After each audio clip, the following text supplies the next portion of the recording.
Hello दोस्तों, नमस्कार। Anju Kurmi blog में आप सबका स्वागत है। तो आज तो आप समझ ही गए होंगे कि आज मैं क्या बनाने जा रही हूँ। आज मैं बनाने जा रही हूँ कुंदरू की सब्जी। हाँ जी, कुंदरू की सब्जी। कुंदरू तो आप लोगों ने देखी हुई है, जैसी ककड़ी होती है ना, बॉल होती है, इसी टाइप से कुंदरू भी होती है। बाकी के लोग कुंदरू तो घर में भी लगाते हैं, कई लोग लगाते हैं। इसका भी जैसे सेम वगैरह लगा देते, इसी टाइप से इसको भी लगाया जाता है। और इसकी बॉल ज़्यादा मोटी नहीं होती है, जैसी सेम होती है, सेम बिल्कुल सेम ही जैसी इस कुंदरू की भी जड़ और पेड़ होता है।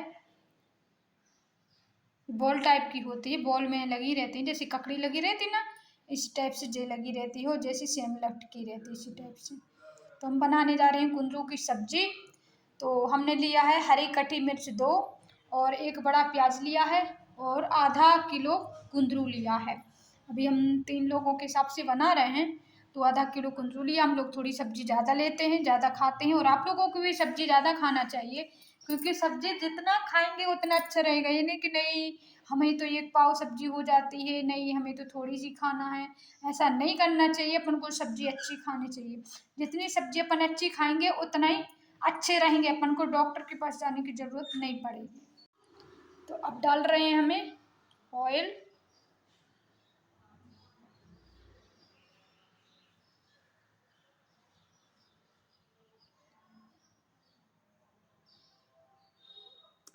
ऑयल हम इतना ही लेंगे, ज़्यादा नहीं लेंगे। हम बॉटल में ऑयल के ऑयल थोड़ा ही लेते हैं। आप लोग बोलेंगे कि बॉटल में क्यों रखे, तो इससे क्या होता है, निकालने में ज़्यादा प्रॉब्लम नहीं होती है, थोड़ा ही निकलता है। डिब्बे वगैरह में, कंटेनर में रखो ना, डिब्बे में, तो उसमें थोड़ी प्रॉब्लम ज़्यादा होती है, ज़्यादा ऑयल गिर जाता है। तो अपन को जितना चाहिए पड़ता है उतना ही आता है इसमें। तो ऑयल हमने डाल लिया है। ये मेरा लोहे का आयरन का फ्राई पैन, यानी कि लोहे का कढ़ैया टाइप की है, इससे फ्राई पैन बोलते हैं। तो ये बहुत अच्छा रहता है। लोहे की कढ़ैया भी ले सकते हैं आप, कढ़ाई आती है वो भी ले सकते हैं, लेकिन लोहे के बर्तन में अगर सब्जी वगैरह बनाओगे तो बहुत अच्छा रहता है सेहत के लिए। और जो अपन एल्यूमिनियम के बर्तन यूज करते हैं ये बिल्कुल ना करें। मेरी सब लोगों से एक ही गुजारिश है कि आप लोग जहाँ से जितना बन सके एल्यूमिनियम के बर्तन को कम करें, क्योंकि एल्यूमिनियम जितना नुकसानदायक है उतना ही कुछ भी नहीं है। तो एल्यूमिनियम को बर्तन को नहीं करें। कुछ लोग क्या जानते पता है, कई लोग, मैंने पूछा है और कई लोगों ने मुझे भी बताया है कि नहीं दीदी हम तो इसलिए यूज करते हैं एल्यूमिनियम के बर्तन के, उसमें बोलते हैं ना कि चांदी खाने में अच्छी रहती है। तो चांदी रहती है, चांदी सोना की बात एक अलग हो जाती है, बट जो एल्यूमिनियम धातु ये सेहत के लिए बिल्कुल अच्छी नहीं है, ये सबसे ज़्यादा नुकसानदायक है। उससे अच्छा तो फिर स्टील है। आप स्टील के टफंड वाले बर्तन लो, जो मतलब कोटेड रहते हैं, मोटी परत वाले रहते हैं, तो उसको ले। अब मेरा तेल हो गया है गरम, तो अब तेल में हम डालेंगे सब्जी, उसके बाद में बीच बीच में बात भी करते जाएंगे। तेल डल गया अपना, सरसों राई, राई थोड़ा हम ज़्यादा डालते हैं, थोड़ा डल गई है। अब डालेंगे अपन जीरा, जीरा भी डल गया है। अब डालेंगे अपन हरी मिर्च, हरी मिर्च भी डल गई है। एकदम बढ़िया बढ़िया सब्जी बन गई है, एकदम तड़केदार। ये अपनी प्याज डल गई है, तो प्याज डाल रहे हैं।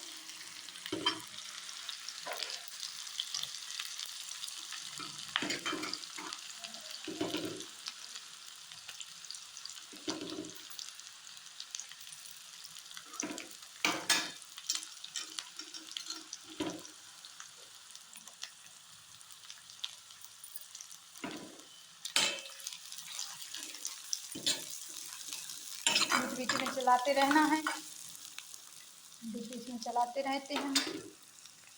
प्याज को थोड़ा हल्का कत्थई हो जाना चाहिए, यानी कि ब्राउन ब्राउन कलर हो जाना चाहिए, तब तक अपन प्याज को चलाएंगे।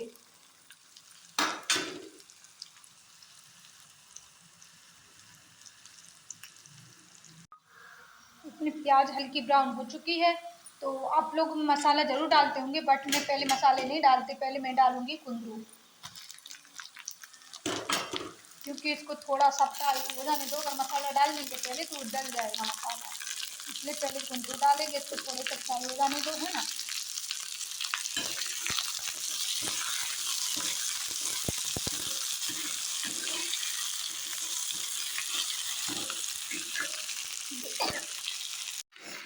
कुंदरू मेरी तल रही है, पूरी कुंदरू हमने डाल दी है। अब इसको अच्छे तल जाने दो हल्की हल्की। तो उसके बाद भी बीच बीच में चलाते भी रहना है, नीचे चिपकती है ये। इसमें भी जैसे भिंडी रहती है इस टाइप की थोड़ी सी, भिंडी में ज़्यादा लाल टाइप की रहती है, इसमें लाल तो नहीं रहती हाँ, बट थोड़ा रहता है चिपचिपापन टाइप का, ज़्यादा नहीं रहती। जैसे ककड़ी रहती है ना सेम बिल्कुल, चाहे ककड़ी को देख लो चाहे इसको देख लो, सेम ही रहती है ककड़ी के जैसे। तो बीच बीच में सब्जी भी बनती जा रही है और बीच बीच में हम आपको कुछ बताते भी जा रहे हैं। तो हाँ, हमने आपको एक टॉपिक रखा था कि एल्युमिनियम के बर्तन। तो एल्युमिनियम के बर्तन इसलिए नुकसानदायक रहते हैं क्योंकि इसको इंग्लिश में सिल्वर बोलते हैं, सिल्वर चांदी को भी बोलते हैं सिल्वर, और एल्युमिनियम को भी एल्युमिनियम भी बोलते हैं और सिल्वर भी बोलते हैं। तो कई लोग क्या समझते हैं कि वो तो सिल्वर एक ही है, बट ऐसा नहीं है।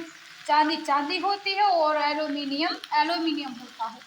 तो प्लीज़ हमारी एक ही गुजारिश है आप लोगों से कि आप लोग बिल्कुल भी एल्युमिनियम के जितने भी बर्तन हैं अभी उपयोग कर रहे, कोई बात नहीं, हम समझ सकते कि कोई एकदम से थोड़ी ना कोई पूरा निकाल देगा एल्युमिनियम के बर्तन और दूसरा खरीद लेगा, तो ऐसा तो नहीं कर सकता। लेकिन थोड़े थोड़े करके, जैसे आपके बर्तन अगर कोई टूट गया है या कुछ टूट गया, या आप सोच रहे हैं कि नहीं मुझे कढ़ाई लेना है, मुझे कुकर लेना है, तो मेरी एक ही गुजारिश है कि एल्युमिनियम के बर्तन बिल्कुल भी ना खरीदें। एल्युमिनियम की कढ़ाई की जगह आप आयरन की लोहे की कढ़ाई रखें। हाँ, हम समझ सकते हैं कि उसमें थोड़ी जंग की प्रॉब्लम आती है, बट कुछ कढ़ाई ऐसी भी मिल जाती है कि जिसमें जंग नहीं आती हैं, और कुछ नहीं मिलती तो उससे कोई प्रॉब्लम नहीं है। जंग ना लगे इसके लिए आप ऑयल लगा सकते हैं, ऑयल की एक लेयर करके कोटिंग चला के और बस अच्छे कर सकते हो उसको, पता है, रख सकते हो उसको, बट वो ज़्यादा फायदेमंद है। और एल्युमिनियम के बर्तन बिल्कुल भी फायदेमंद नहीं है। और हाँ, अब तो अपने लिए और ज़्यादा सुविधा हो गई है, क्योंकि पहले स्टील के कुकर नहीं चलते थे, अब स्टील के कुकर भी आने लगे हैं। तो स्टील के कुकर आप ले सकते हैं, जैसे एल्युमिनियम कुकर अपन यूज करते हैं वैसे स्टील का कर सकते हैं। आप लोग बोलोगे नहीं दीदी स्टील का तो बहुत महंगा आता है, एल्युमिनियम के कम में पड़ जाता है, तो हम समझ सकते हैं, एक बार आपको लेना पड़ेगा, बट स्टील का ज़्यादा बेहतर रहेगा। मान लो आप कोई डॉक्टर के पास जाते हो तो उसके पास कितने 3-4 हज़ार रुपये लगा के आ जाएंगे, उतने में आपका कुकर आ जाएगा। जो कुकर आ जाएगा सिर्फ एक ही मरीज जाएगा, उसको 3-4 हज़ार रुपये लग जाएंगे। और जब आप एक बार कुकर खरीद लोगे ना, तो वो कितने कितने जनसंख्या रहती है आपके घर में, कितने सदस्य हैं, कम से कम कोई 10 दादा दादी चाचा चाची बुआ ताई, बहुत सारे लोग रहते हैं। तो कितने सारे लोगों की बीमारियों से बच रहे हैं और अपने बच्चे भी बच रहे हैं। तो इसलिए प्लीज़ एल्युमिनियम को ख़त्म करें, स्टील और आयरन लाएं। और पीतल के बर्तन तो पहले के लोगों के पास रहते थे। पीतल के बर्तन बंद कब से हुए, पता है कब से हुए? जब से अपने यहाँ पे अंग्रेज आए थे, तो अंग्रेजों ने एक ही टेक्निकल की, उन्हीं लोगों ने जो एल्युमिनियम के बर्तन चलाए हैं, तभी से अपने यहाँ पे जेलों में हर चीज़ में, पहले जेलों में स्टार्ट हुए थे एल्युमिनियम के बर्तन।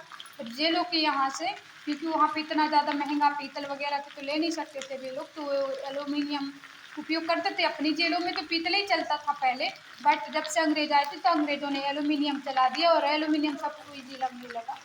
सब्जी को बीच बीच में चलाते रहे। मेरा फ्राई पैन थोड़ा छोटा पड़ रहा है, सब्जी ज़्यादा हो गई है आज, कोई बात नहीं, चलता है कभी कभार, है ना। क्योंकि मेरे पास भी अभी एल्युमिनियम की कढ़ाई है और आयरन की कढ़ाई नहीं है, तो मुझे लेना है आयरन की कढ़ाई। मैं सोच भी रही हूँ कि स्टील का कुकर लेंगे और आयरन की कढ़ाई लेंगे, वो भी पकती रहेगी। इसको स्लो किए हैं, आपको भी स्लोई पे रखना है क्योंकि नहीं तो जल जाएगी एकदम से। और एक चीज़ और होती है, आयरन के बर्तन में खाना बनाओ ना, जैसे सब्जी वगैरह बनाओ, पूड़ी बनाओ, तो जो एल्युमिनियम के बर्तन में तेल ज़्यादा लगता है, इसमें बहुत कम लगता है तेल, बहुत कम लगता है इसमें तेल। पूड़ी वगैरह बनाओ, तुमने देखा होगा शादी विवाह में ज़्यादा लोग आयरन की कढ़ाई यूज करते हैं, सिल्वर की कहाँ करते। बस सिल्वर में क्या रहता है ना, जैसे आयरन की कढ़ाई में अपन खाना बनाते, जैसे मान लो सब्जी बनाया तो उसमें रखना नहीं चाहिए, जैसे अपन रखे रहते ना बहुत लॉन्ग टाइम, तो वो नहीं करना चाहिए। आयरन की कढ़ाई में खाना बना के और किसी बर्तन में रख लेना चाहिए, और ज़्यादा लॉन्ग टाइम नहीं रखना चाहिए। नहीं तो क्या होता है इसमें थोड़ा सा कलर आता है चेंज, सांवला सांवला सा कलर लगेगा, मैला मैला सा कलर लगेगा, बट इसकी सब्जी जो फायदेमंद है वो एल्युमिनियम के बर्तन में नहीं है। एल्युमिनियम के बर्तन इसलिए भी ज़्यादा लोग यूज करने लगे कि उसमें कलर बनता है, सब्जी अच्छी साफ दिखेगी। सफ़ेद रहता है एल्युमिनियम तो सफ़ेद दिखेगी, आयरन थोड़ा काला सा रहता है, सांवला रहता है, उसमें सांवली वाली सब्जी दिखती है। बट जो आयरन की कढ़ाई में मज़ा है वो एल्युमिनियम की में नहीं है, क्योंकि कई लोगों को आयरन की कमी भी होती है, तो बहुत फ़ायदेमंद है। तो आप लोग ज़रूर मानेंगे कि हाँ। अब इसको बीच बीच में चलाते रहना, हर 5-5 मिनट में, 1-1 2-2 मिनट में चलाते रहना है, ठीक है, नहीं तो जी नीचे लगते भी है थोड़ी।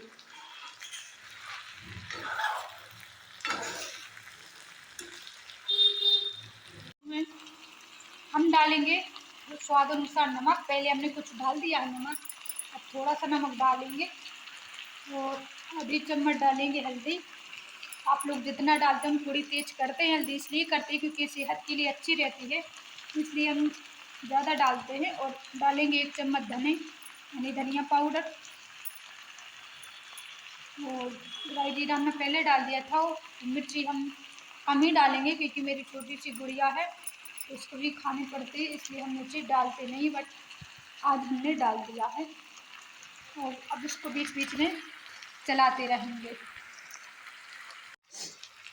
तो कुंदरू अपनी बनने जा रही है, बस 5 मिनट और लगेंगे। मसाले पन्ने सब डाल दिए, उसके बाद में डालेंगे थोड़ा सा अमचूर पाउडर, क्योंकि टमाटर तो बहुत महंगे चल रहे हैं, तो भैया टमाटर तो खा ही नहीं रहे हैं, ना खाना है अभी, क्योंकि बहुत महंगे चल रहे हैं। इसकी जगह हम अमचूर पाउडर डाल देते हैं और थोड़ा सा टमाटो केचप डाल देते हैं, जो टमाटो सॉस आता है ना, थोड़ा सा वो डाल देंगे, तो सब्जी का एकदम टेस्ट बढ़िया बढ़िया हो जाएगा। और हाँ, आप लोगों को कुंदरू के फ़ायदे और नुकसान दोनों बता दें, क्योंकि वो बताना मुझे ज़रूरी है। कई लोगों को कुंदरू फ़ायदा करती है और कई लोगों को कुंदरू नुकसान भी कर सकती है। तो जो गुर्दे के रोग के पेशेंट है, मरीज़ हैं, जो गुर्दा की जिसको बीमारियां हैं, जैसे पथरी हुआ या जैसे पाचन क्रिया ठीक से नहीं हो रही है, तो उन लोगों के लिए कुंदरू फ़ायदेमंद है। और जिसको खून की कमीशन है, आयरन की कमी है, तो उनको भी कुंदरू बहुत फ़ायदेमंद है। और कुंदरू में कौन कौन से तत्व पाए गए हैं, तो वो भी आपको बता दें कि कुंदरू में आयरन, कैल्शियम और एंटीऑक्सीडेंट यानी कि एलर्जी से बचने के लिए इतने सारे तत्व कुंदरू में पाए गए हैं। और भी कई मिनरल्स, कई विटामिन्स पाए गए हैं। तो कुंदरू एक तरफ से पूछा जाए तो बहुत फ़ायदेमंद है। गुर्दों के रोगों में, कैल्शियम की कमी के कारण घुटनों में जॉइंट प्रॉब्लम होती है, इसके लिए बहुत अच्छी है कुंदरू। हाँ, लेकिन प्रेग्नेंट महिलाएं ना खाएं, जो प्रेग्नेंट लेडीज रहती हैं वो ना खाएं। तो जिसको पथरी की बीमारी है वो कुंदरू ज़रूर खाएं। पालक और कुंदरू मिला के खाएं तो ज़्यादा फायदेमंद है। और पथरी की दवाई हम एक और बता रहे हैं, कभी हमें जड़ मिलेगी तो हम ज़रूर बताएंगे, बट अभी हम मुँह से ही बता दे रहे हैं, प्रैक्टिकल करके हम कभी बताएंगे। अगर मुझे जड़ मिलेगी तो ज़रूर प्रैक्टिकल करके बताएंगे। पपीता, पपीता तो कई जगह लगा रहता है, आपने भी देखा होगा। तो पपीता, जो पुराना पपीता होता है, छोटा पपीता नहीं चाहिए, बड़ा वाला पपीता, फिर वो निकल जाते हैं तो उनके नीचे जड़ लगी रहती है, तो उस जड़ को 2 तोले जड़ को लेना है आपको, और एज के हिसाब से लेना। फिर आपकी उम्र कितनी है, जैसे मान लो कोई युवावस्था में अच्छा है, 25 से 35 के बीच में है, तो उसको क्या करना है, 2 ढाई 3 तोले तक पपीता की जड़ को अच्छा घोल लेना। जैसे अपन बच्चे घोरते ना, जैसे कि कछु चंदन वगैरह घोरते हैं, इस टाइप से पपीते की जड़ को घोरेंगे और उसको घिस घिस के 3 तोला कर लेंगे। उसको 3 तोले जड़ आपको मतलब कर लेना कि हाँ कितना 3 तोला होगा या नहीं होगा, उस हिसाब से। आज 3 इंची का टुकड़ा, 3 इंची का पपीते की जड़ का टुकड़ा घिस घिस के उसको अच्छा घिस लेना है पूरा चंदन की तरह। जैसे वो अच्छा लेप सा बन जाए, उसको अपन को निगल जाना है, खाली पेट पीना है उसको। उसके बाद अपन खाना वगैरह खाएंगे, घंटा 2 कुछ नहीं खाना है। और ऐसा आप अगर 1 महीने करेंगे तो मेरी गारंटी से दवाई कहलानी कि आपका पथरी वगैरह बंद हो जाएगी। वो कुंदरू भी खाएंगे तो इससे भी लाभ मिलेगा, बट इतना ज़्यादा लाभ नहीं मिल सकता है जितना पपीते से मिलेगा। कुंदरू से मिलेगा हल्की पथरी पथरी, जैसे या किसी को पथरी होती है, बार बार को पथरी हो रही है, तो वो कुंदरू का सेवन जरूर कर सकता है, क्योंकि कुंदरू ज़्यादा फायदेमंद है। अब हम करेंगे गैस को बंद, क्योंकि मेरी कुंदरू की सब्जी बन के हो गई है तैयार। तो आप लोग भी आइए, साथ में खाइए और चैनल को सब्सक्राइब करिए, लाइक करिए और शेयर करिए और प्लीज़ कमेंट करिए। आप लोग बिल्कुल भी सब्सक्राइब नहीं कर रहे हैं, ना लाइक कर रहे हैं, ना शेयर कर रहे हैं। और मेरा पर्पस ये बिल्कुल नहीं है कि आप लोगों को लगे कि नहीं दीदी को तो अपने व्यूज बढ़ाना है, सो कुछ भी मुँह से बोलती रहती है, तो ऐसा पर्पस मेरा बिल्कुल नहीं है। अगर मुझे व्यूज बढ़ाना होता या कुछ करना होता तो हम खुद कर लेते इतना सब, आप लोगों को बताने की ज़रूरत नहीं थी। बट वो मैं इसलिए बता रही हूँ क्योंकि मेरा एक ही उद्देश्य है। मेरा जब यूट्यूब चैनल मैंने बनाया था तो मेरा उद्देश्य ये नहीं था कि मुझे अपना यूट्यूब चैनल बनाना है, मुझे यूट्यूब चलाना है, मुझे लोगों को पागल बनाना है, ये मेरा उद्देश्य बिल्कुल नहीं है। मेरा उद्देश्य एक ही है कि आप लोगों को जागरूक करना है। जो आप लोग कुछ भी नहीं जानते हो, हर बार को डॉक्टर के पास भागते रहते हैं, डॉक्टरों के चक्कर लगाते रहते हैं, फिर उसके बाद में गुमराह होते हैं। कई लोग तो झोला छाप डॉक्टरों के झमेले में पड़ जाते हो, उनके चक्कर में आ जाते हो, तो उन सब से आप लोगों को बचाना हो। मेरा एक ही उद्देश्य है कि हर एक नागरिक को थोड़ी बहुत दवाई आना चाहिए, थोड़ी बहुत दवाई मेडिसिन अपने घर में होना चाहिए, थोड़ा बहुत आपको आना चाहिए। और जो मेडिसिन जो भी सब चीज़ें बन रही हैं वो कहीं और से नहीं बन रही हैं। विज्ञान कितनों भी आगे बढ़ जाए, मेरा भी है, मैं भी विज्ञान से पढ़ी हूँ, मैंने भी बायोटेक्नोलॉजी की है, जिससे रोगों की जांच होती है वो सब्जेक्ट मैंने पढ़े हैं। कहाँ से रोग होते हैं, क्या होता है, सब चीज़ें मैंने पढ़ी हैं। बट मेन उद्देश्य क्या रहता है, हमने सब कुछ सर्च कर चुके हैं और हमने देखा भी, और विज्ञान भी सर्च करने में लगे हुए हैं। तो वे लोग क्या कर रहे हैं पता है, सिर्फ सब्जियों से और आयुर्वेदिक जो पत्तियां, सब्जियां, पेड़, तना, मतलब जो भी जितना भी चीज़ें आ रहा है तो वो वृक्षों से आ रहा है। वृक्षों के अलावा किसी भी चीज़ में ऐसी क्वांटिटी नहीं है कि जो कहीं से और आ जाए। जो मेडिसिन है, जो दवाइयाँ बन रही हैं, चाहे एलोपैथिक हो, चाहे होम्योपैथिक हो, चाहे आयुर्वेदिक हो, कुछ भी बन रही है वो सब एक पेड़ों से बन रही है। तो कृपया मेरे एक ही उद्देश्य है कि पेड़ बचाएं, पेड़ लगाएं, पेड़ों को बचाएं, पेड़ों को काटें नहीं। जितने से जितना बन सके हर अपने घर में औषधि बनाएं और अपने खुद की औषधि उपयोग करें। क्योंकि मैं तो ये तो बोल नहीं रही कि नहीं भैया आप पेड़ में मेरे यहाँ से ले जाओ दवाई, ये तो बोल नहीं रही ना। आपके घर में खुद दवाई है तो आप लोग सब्जी के रूप में हर एक चीज़ उपयोग करें। और कई लोग करते मैं तो आलू बस खाएंगे, आलू आलू खाते रहेंगे, तो ऐसा नहीं करना है। आपको पूरे परिवार को सपोर्ट करना है। एक महिला के लिए कुछ नहीं कर सकती, एक किचन वर्कर कुछ नहीं कर सकता है, जो किचन में खाना बनाता है, जो रसोइया रहता है वो कुछ नहीं कर सकता है जब तक पूरा परिवार का और पूरे सदस्यों को सपोर्ट ना रहे, सभी सदस्य सभी सब्जियां ना खाएं, जब तक एक रसोइया कुछ नहीं कर सकता। इसलिए हमारा भी हस्बैंड जी का सपोर्ट है तब तो हमें सभी प्रकार की सब्जियां बना पाते हैं। अगर उनका सपोर्ट ना होता तो हम भी नहीं बना पाते। तो कृपया आप लोगों से एक ही निवेदन है मेरा कि आप सभी लोग उनका सपोर्ट करें और हर सब्जी खाएं। ऐसा नहीं करें नहीं मैं तो लौकी नहीं खाती हूँ, मैं गिलकी नहीं खाती, मैं कुंदरू नहीं खाऊंगी, मैं ये नहीं खाऊंगा, मैं वो नहीं खाऊंगा। तो ऐसा नहीं है भैया, आप लोगों को सभी सब्जियां खाना चाहिए। जब आप डॉक्टर के पास जाते हो, जब वो मेडिसिन देते हैं आपको दवाइयाँ, तब आप क्या बोलते हो कि नहीं मुझे दवाइयाँ नहीं खाना हो। वाकई में नहीं खपती वो दवाइयाँ, पर निगल निगल के खा जाते हो आप लोग, इंजेक्शन लगवाते, बाटले चढ़वाते, उसमें माहिर हो, बट सब्जी खाने में माहिर नहीं होते। ऐसा नहीं करना चाहिए भैया। जब सभी सब्जियां खाओगे तो आपको डॉक्टर के पास जाने की जरूरत ही नहीं पड़ेगी। तो इसलिए मेरी एक ही निवेदन है कि सभी प्रकार की सब्जियां खाएं। धन्यवाद।